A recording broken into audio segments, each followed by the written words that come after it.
Welcome to the Murari Channel, World of Scary Stories. Story about hidden shadows, maniacs, neighbors.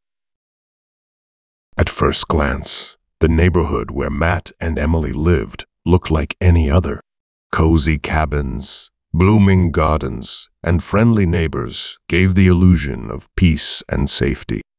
But they soon realized that their lives were far more complicated than they might have thought. One summer evening, Matt, returning from work, noticed strange signs at his neighbor's house, the Stevenson family.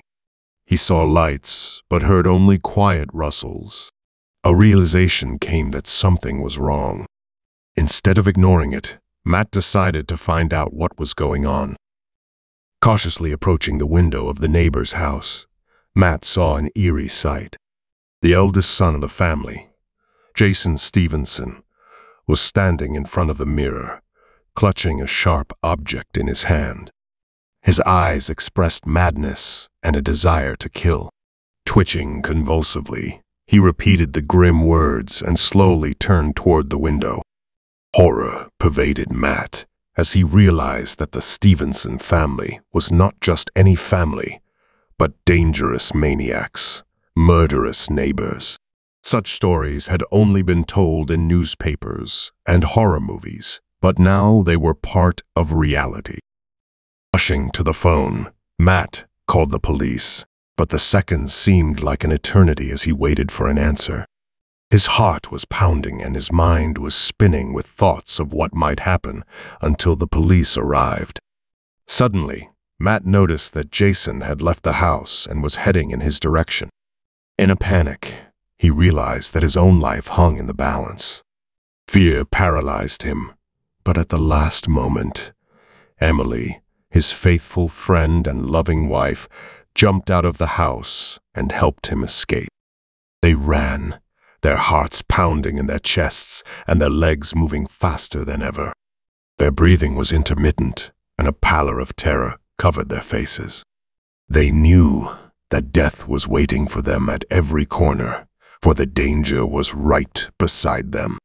As they approached the other neighbor's house, they ran inside and told them what had happened. The people were dumbfounded and frightened, but they decided to act. They called the police and told them about the maniacs living among them. Soon the police arrived and surrounded the Stevenson family home. They discovered inhuman cruelty and ruthlessness hidden behind an ordinary facade of family life. The Stevenson family was arrested, and their dark secrets became known to the entire neighborhood. After this incident, the residents of the neighborhood began to be more attentive to each other. They formed a neighborhood mutual aid and created a system of mutual protection to prevent similar horrors in the future. Matt and Emily realized that their world was not as perfect as it seemed. They realized that maniacs and serial killers could live near them, hiding behind ordinariness and normality. The experience changed them forever, made them more vigilant and cautious. As time passed, the neighborhood regained its safety, but in the hearts of its inhabitants, there always remained a mark of the horror they had endured. The story of maniacs and serial killers living near them was a reminder that darkness can lurk around any corner and that everyone must be vigilant and ready to protect their lives and the lives of their loved ones from the hidden threat. So ended the story of the hidden shadows, the maniacal neighbors who turned ordinary people's lives upside down and left a deep mark on their memories. If you watch this video, it means you like horror movies. Support us by liking, subscribing to the channel, as well as write what you think you want to hear more of. You can also send your stories, and we'll voice them and put on the channel. Support our channel, and you'll be immersed in a world of scary stories.